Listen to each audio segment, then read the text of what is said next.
Setelah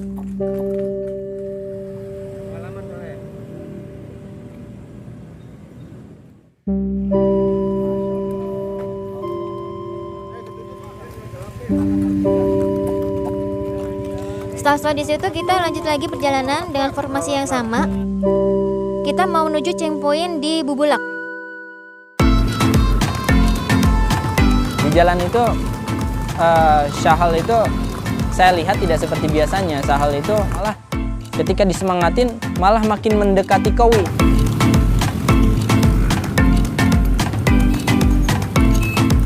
Cukup heran juga, ini Syahal itu udah terlalu semangat, udah pengen cepat pulang atau gimana, kita nggak ngerti. Tapi saat ditunggangi Pak Tony itu, ketika ditanjakan habis jembatan menuju Bubulak itu, wah kenternya bagus banget. Nggak biasanya, jadi nggak ada ketinggalan. Enter aja mepet dengan Kowi. Ya, alhamdulillah semuanya lancar sampai akhirnya kita ambil pertigaan belok kanan.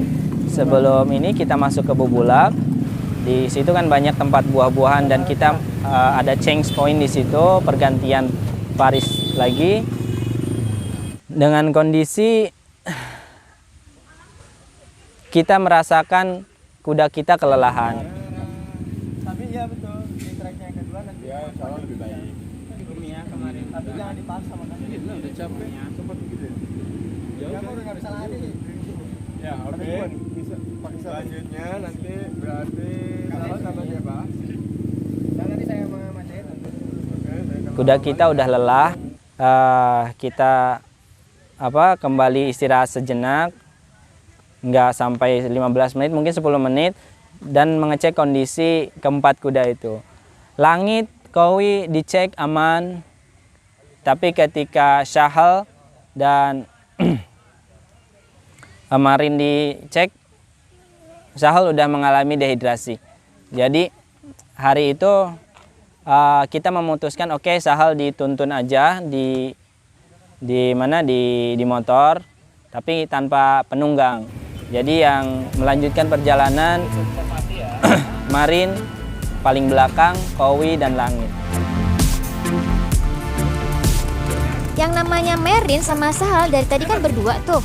Setelah si Syahalnya nggak ikutan touring lagi karena itu tadi dehidrasi, Masya Allah itu si Marin dia nggak mau jalan juga, agak-agak ngadat. Jalannya hanya walking terus, dan nggak mau diajak canter, nggak mau diajak trotting, dia hanya maunya walking, dan itu pun harus dipaksain sama kita baru dia mau jalan. Dan jalannya pun jalan santai banget, nggak mau kayak yang kuda yang nggak semangat gitu. Iya, soalnya yang tadi barengan sama dia itu nggak ada, kasian banget. Akhirnya yaudah deh, yang di depannya Langit dan Kowi akhirnya ikutan jalan karena kan harus bareng-bareng. Kalau enggak kasihan dong si Marinnya sendirian. Sampai Dramaga Hijau setelah pom bensin Dramaga yang di seberangnya ada Rumah Sakit Karya Bakti Pratiwi. Di situ kita coba istirahat, merumput lagi, meskipun kondisinya malam-malam, kita buka topengnya segala macam, beatnya juga dibuka biar lebih rileks juga, tapi nggak sampai lepas pelana sih saat itu. Intinya kita memberikan waktu istirahat untuk kuda-kuda itu.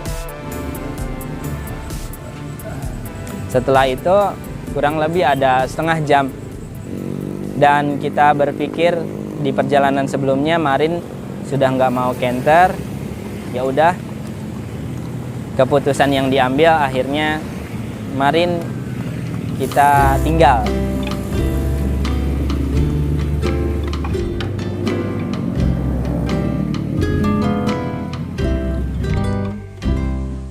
Kenapa ditinggal? Dengan harapan Langit sama Kowi bisa lebih cepat sampai di stable, karena itu sebetulnya sudah lewat makan malamnya kuda-kuda, jadi khawatir ada ya mungkin nanti masuk angin lah atau gimana kudanya ya.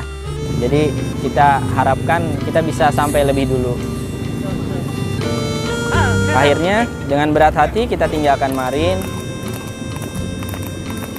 Tentunya setelah sahel lewat. Setelah sahel lewat, karena kan sahel nggak ditunggangi ya di belakang 3 kuda tadi. Setelah sahel lewat, sahel sudah duluan, kita lanjut lagi tapi kita tinggalkan Marin.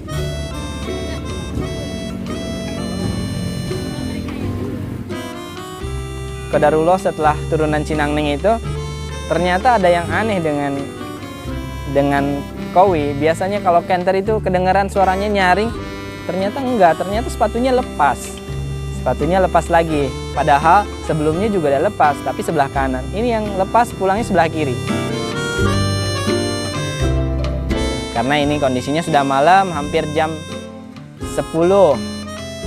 Itu tuh udah hampir jam 10, jadi kita tuh dari Dramaga walking lah sampai rata-rata walking. Jadi trotting itu hampir enggak, canter sesekali. Alhamdulillah jam 9, jam 10.20 apa jam berapa ya? Sekitar jam 9, jam 10 lah kita sampai pedok. Terus nggak lama, 15 menit, 20 menit kemudian Marin sama Sahal datang.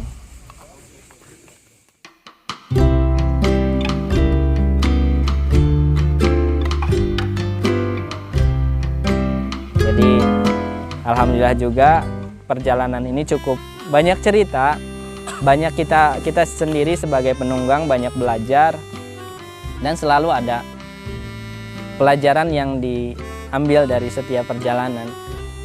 Dan yang paling berkesan adalah menjadi bagian dari Jarlas Stable, keluarga besar Jarlas Stable, dengan programnya yang unik, yang barangkali sangat berbeda dengan tempat-tempat lain adalah kebersamaannya, kekeluargaannya, dan ukhuwah yang kita peroleh sehingga seperti keluarga baru yang seperti sudah lama berinteraksi dengan adanya kegiatan ini. Mudah-mudahan di waktu yang akan datang kita selalu istiqomah, selalu bisa bersama-sama untuk belajar melaksanakan ilmu ini, ilmu sunnah tentunya, dan juga ini olahraga yang keren ya buat laki-laki, perempuan, dewasa, anak-anak semua bisa melakukan ini. Cukup sekian dari saya, terima kasih. Oke deh, aku mau cerita nih. Kemudian kata saya capek. Marin. Kok dikasih tahu sih Bu? Nggak usah dikasih tahu loh.